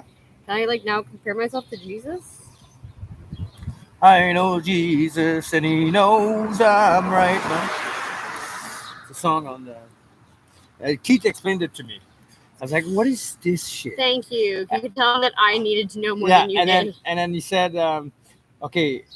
I like that he said, "What is this shit?" About him? No, I didn't ask for the picture in the truck. I forgot. No, well, the Jesus thing, no. Yeah, but the Jesus song on the radio, Okay. and he's like, it's Ghosts, the name of the band. Yeah, that's an old like. And he's just talking band. about the preacher on television. It was like, I talked to Jesus. And, yeah, basically every TV yeah, so he's just like whistle blowing that man on TV. Yeah, that's what I figured. That makes sense. No, because I know the band Ghost. Like it was a pretty popular band in the 70s. My dad has the record or the album on record. Anywho. So, cannabis cultivators have been able to produce flower of every color, including red, blue, indigo, orange, and more. Okay. What about the Jesus thing? No, I don't know. I didn't ask him. I'm gonna text him. What's up with the Jesus picture? I mean, you can ask him tomorrow if you remember, or you can text him and ask him now because I'm like dying to fucking know. But I feel like you're probably right because if he listens to Ghost, no, that's on the radio. Oh, it's a rock and roll song. Yeah, it's on Shom. Or a rock and roll band. Shom. I think my dad. Rid of rock. My dad probably saw them in concert. Really? But I was like an envelope of like ticket stubs from all the Oh yeah, concerts he was driving that all went those. He was to. the Yes, designated the driver three to all those girls girls. for like, I don't know. And I was like, "Are they your girlfriends?" He's like, "Nah, I don't have game." And I was like, "That's true, you don't have game, but Yeah, like, having a Firebird and driving 3 women to concert, that's called having game. yeah, but they were all buddies." I'm like, "I don't believe you." Like, my dad was unfortunately to say, well, in my case, he's very good looking when he was young. Very, very, very good looking. And I was like, ew, gross.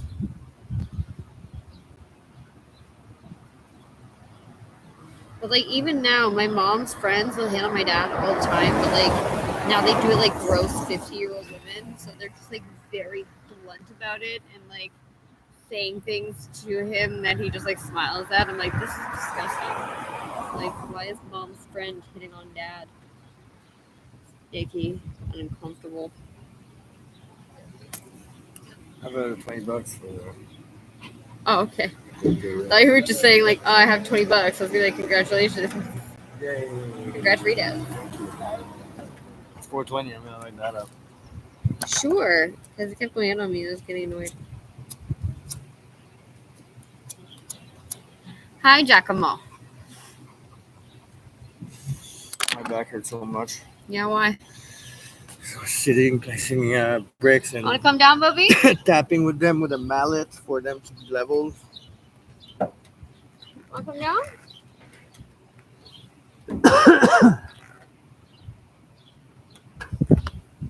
Yay. Talk to you, Dan. This is the camper thing? Is that the France flag?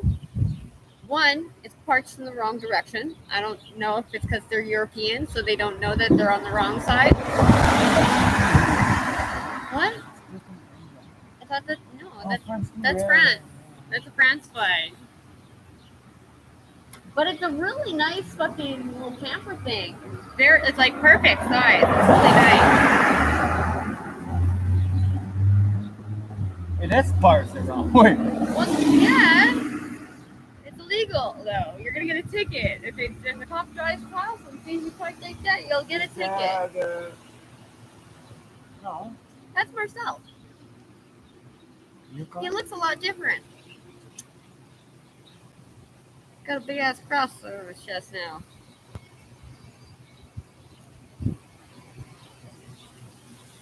For someone who's really religious, he's very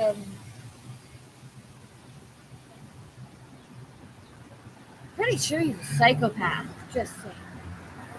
But Jesus freak. Like, really? Like, he's probably fucking with me right now. I'm so assuming that he's fucking with you. Maybe he's not. No, because like I can't wait for you guys to finally have this conversation because I'm like, I don't understand why that wasn't like within the first hour of being like working with somebody. They have a giant cross on or giant Jesus picture on their dashboard and you just said nothing.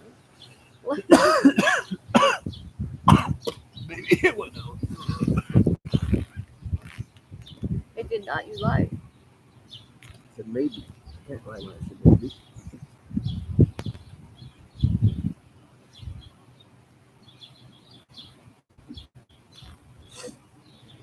Now I'm dying to know. I don't know. I see, like, I'm just like so. Because I know a lot about Jesus of Nazareth. So I'm going to break his fucking ears with Jesus of Nazareth. Yeah, but like, until he tells me, okay, I'm not a Jesus freak for real, please stop. I've had a lot of Christian friends. I've had a Mormon friend, Maurice Wedding, and she spoke time, and she had a wine cooler at my house for the first and only time. But I was asleep upstairs, and I was like, why would you guys let that happen? And they're like, what? She wanted to try it. I'm like, but she's a Mormon, and it's my house.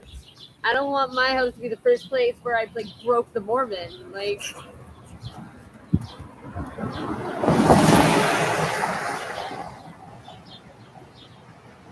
hi. I'm hungry. Good, bud. No.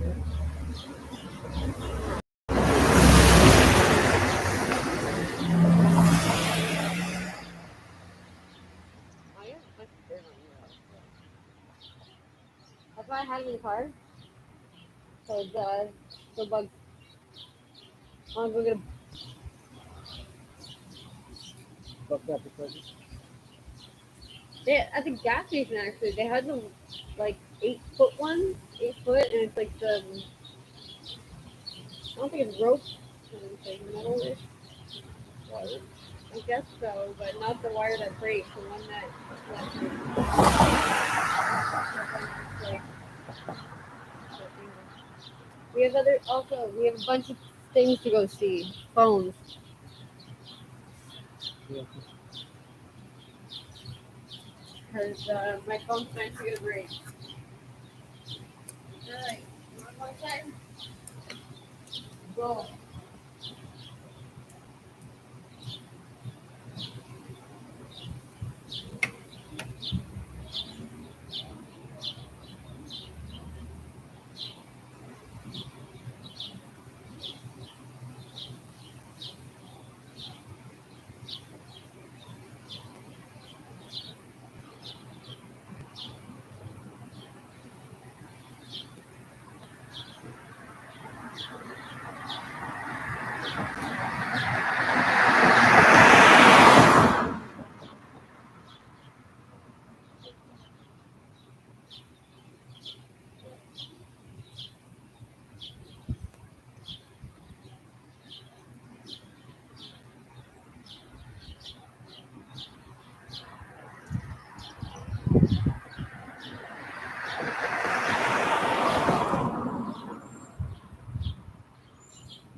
Where I'm gonna go and have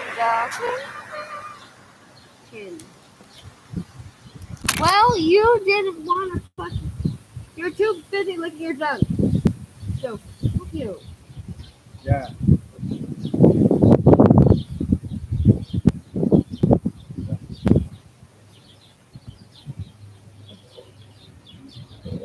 Why is it there though?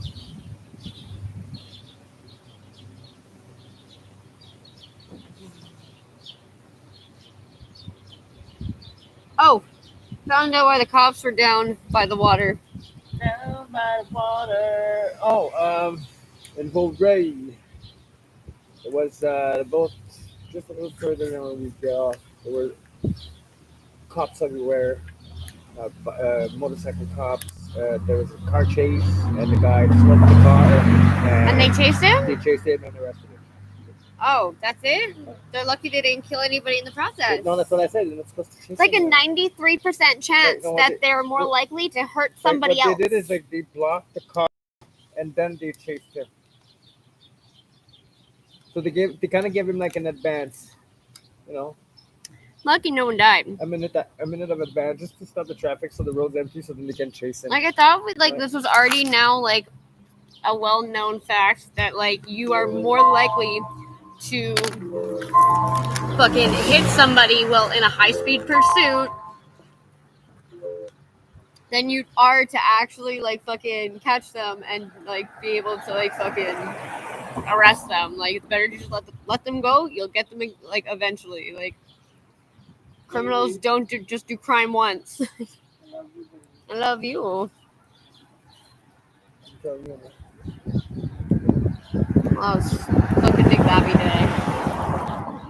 Oh yeah. Because you and Dom left at the same time again. Both of you were gone all day. And both of you guys came back at the same time, and I was like, Overwhelming. no, I'm just sad. Not everything all the time. Maybe I should read that. Oh, jeez. Definitely not. Look at yours compared to mine.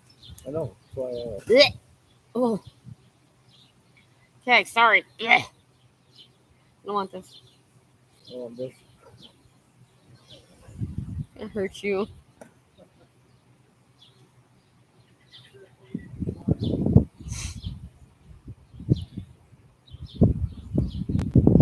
Oh, they did they poured gravel today.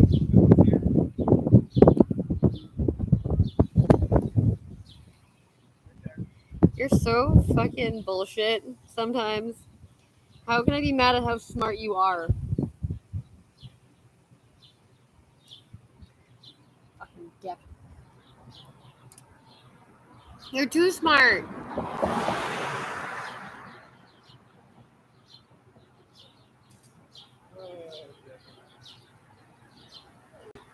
And it's like I can't even be mad at him for that. How can you be mad at him for that? Yeah, because I'm the one who left the gate open, so he's actually a smart dog, and I'm like, you're sometimes just too smart for a dog. Like, Hey, Mommy, you mister. left the back door open, you stupid. You stupid. I'm sure that's exactly what he said. Well, for all the time that we called him a nerd. Fucking nerd. Good boy, mister.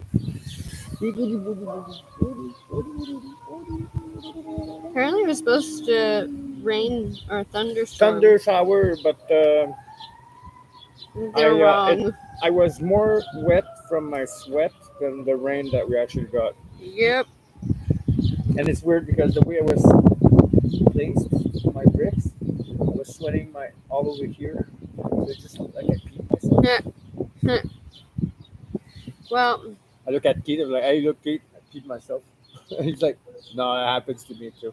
apparently they're starting to do evacuations, and then because there was a bunch of people that were like, we came back and there was nothing that was burnt. Like, everything was still green, and we were like, where was the fire? Because you guys did an emergency evacuation on an entire town. Like 300 people were evacuated and had nowhere to go. Like, they had a shelter set up for 90 people in capacity. And then they came back and nothing was burnt. Exactly, and they were just kind of like, okay, and they were like, oh, it was just a precaution because it was in the area, so we just wanted to make sure that and there's only 1 or 2 ways in and out. What So do you mean, it's just, the area? they evacuated a hydro company or something, or a hydro facility, and they did it by helicopter as a precaution. I was like, what the fuck are you guys talking about?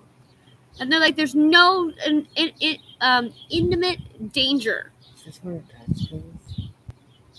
Definitely. Well, definitely. But I don't know. So there's a bunch of people who are being told to evacuate, and they're like, no, we're not gonna leave. When I see flames, I'll evacuate. Yeah, isn't that what my taxes pay for? Emergency If backup it's too services. late, I just saved the money for being cremated. So I'll stay here. Fuck that. I like your optimism. Always look on the bright side. Well, it's in those places where the people were obligated to evacuate because of the flood, and then those old men's like, no, I'm not going anywhere. Like, I got a basement. My house is not going anywhere. So yeah, okay, it's flooded in my basement, but everything I have, everything I own, everything I ever had or ever owned Yeah. is here. I'm going to die here. Yeah. If I have to die in that flood, I'll die in that flood. I need to do those renovations as it goes, as the flood comes in and Yeah. out. Because Absolutely, I agree. I was like, yeah.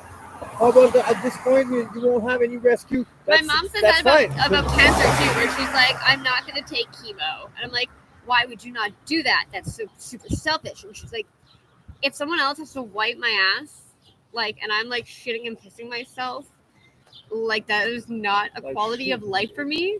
And I'd rather be put on a beach somewhere. Just give me a bottle of pills and a bottle of fucking wine, and I'm just like, I'll just deal with it. And like, she doesn't want a funeral, she doesn't want a burial, she doesn't want cremation, she doesn't want me to do like anything that'll cost money unnecessarily, because it makes the process really fucking long.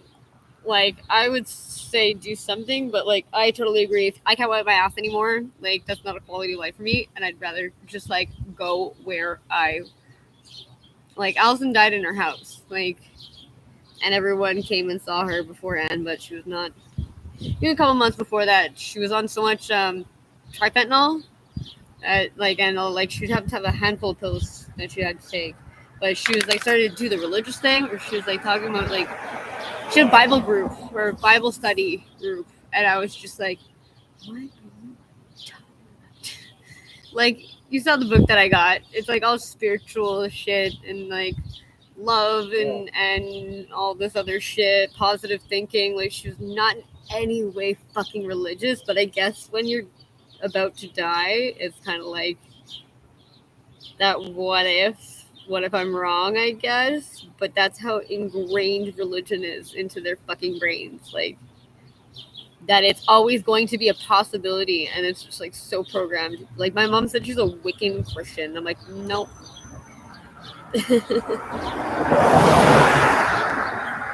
Can't have both. What's his name? Omar, I think I said his name was. He was like, "What you drawing?" I'm like, I'm drawing on my car. He's like, "Is it the Illuminati?" I'm like, yeah, I know. No. I'm like, do people think it's the Illuminati? I fucking hope not. Matthew said, "Oh, somebody's a fan of Zelda." So okay, but like, somebody knows this video game. I don't know what this is. I don't know Zelda. I don't think anyone thinks it's the Illuminati. No, only him. Okay. He's a little challenge. Yeah, well, like, I figured because he's foreign, but like. Yeah, but he's foreign and challenge. Not as challenged as the guy in the corner there. I've seen him yelling. Oh, shit, Billy. Billy, yes. Thought he was one of Dirk's friends at first, because I don't usually see him other than in that corner screaming. You met the sister? Fuck no. It's him when he cross-dressed.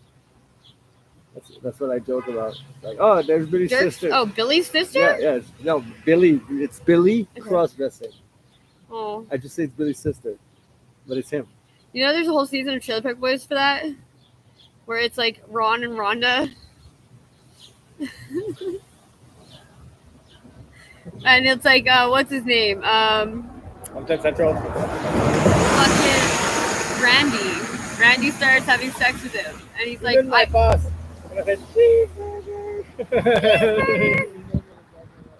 Randy. See, like, your boss is like Christian. He watches Trailer Park Boys, really? Like, well, he's Irish. That's more explainable. He's Irish, into gambling, alcohol, and used to be into prostitutes. Oh yeah, the girlfriend.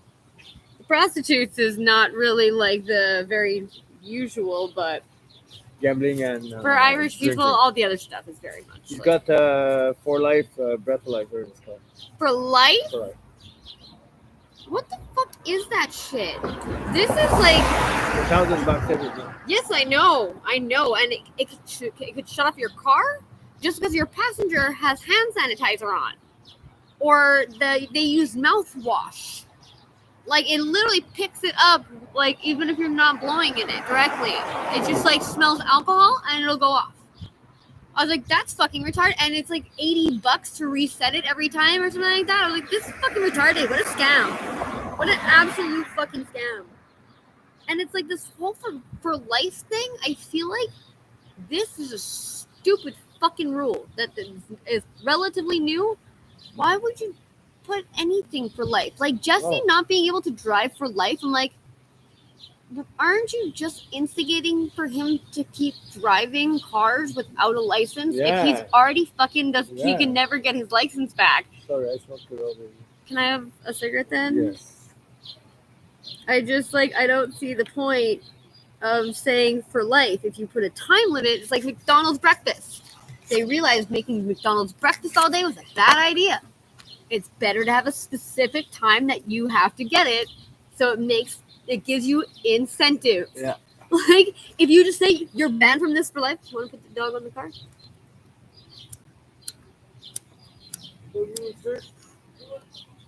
Oh, What the hell?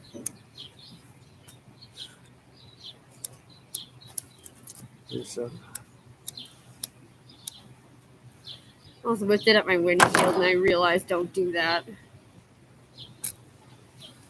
I think my phone got worse.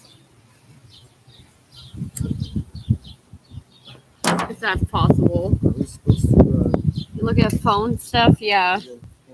But I've been trying to paint this for, like, I don't know how long. Yeah.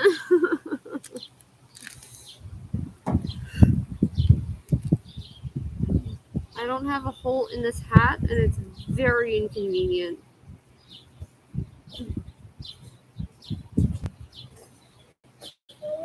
Hi.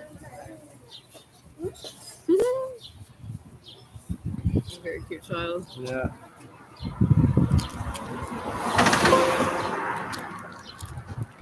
Were you a social child? Were you a social child? Like, you went up to strangers? Very. See, I was the polar opposite. I did not speak. I would hide behind my mom's leg.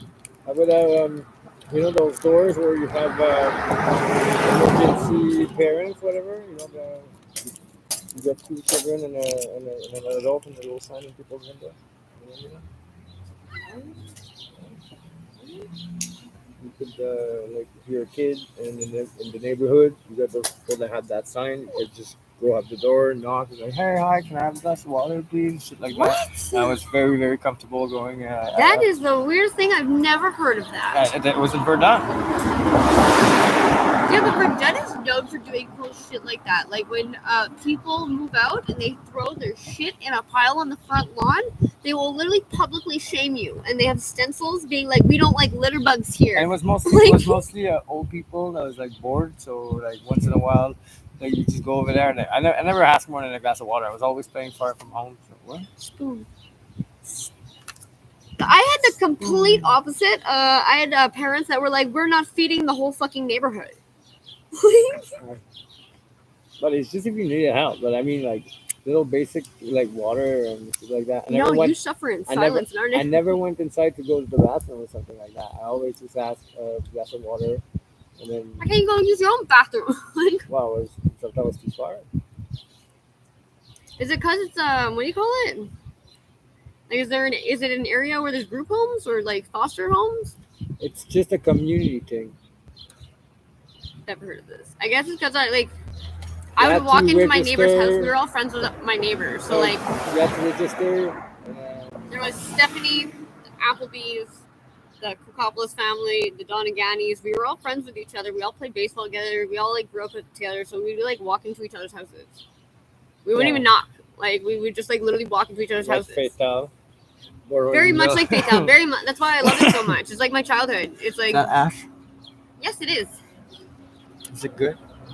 It is very good. Yes. I'm gonna put some shoes on.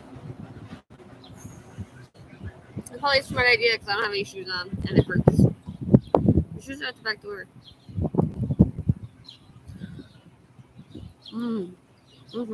That's so good. Oh my god. Oh my. Oh, it's granola.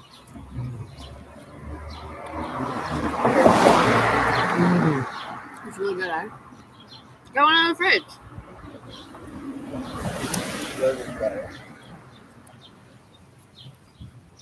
Ah. Ew.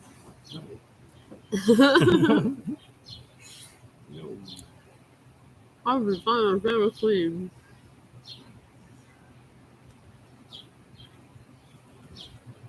Oh. Hey, mister. What's your face?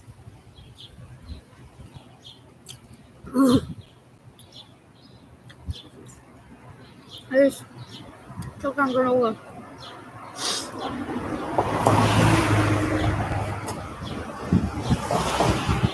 Oh.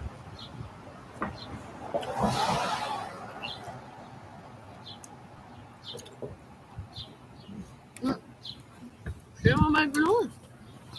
You're gonna choke on it. Ha. Mister. No. Ah.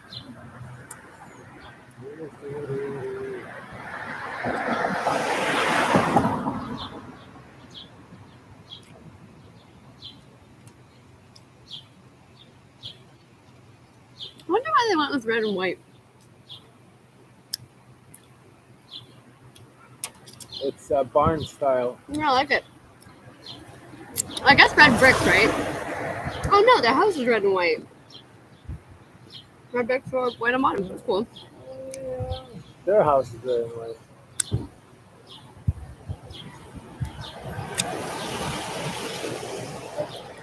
Oh, the pears are coming in. The little window would bother me though. It's my only complaint.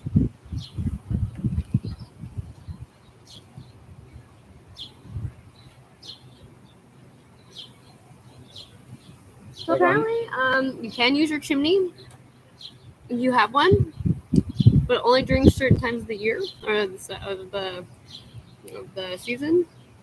I don't remember what it says. I don't have a chimney, obviously. But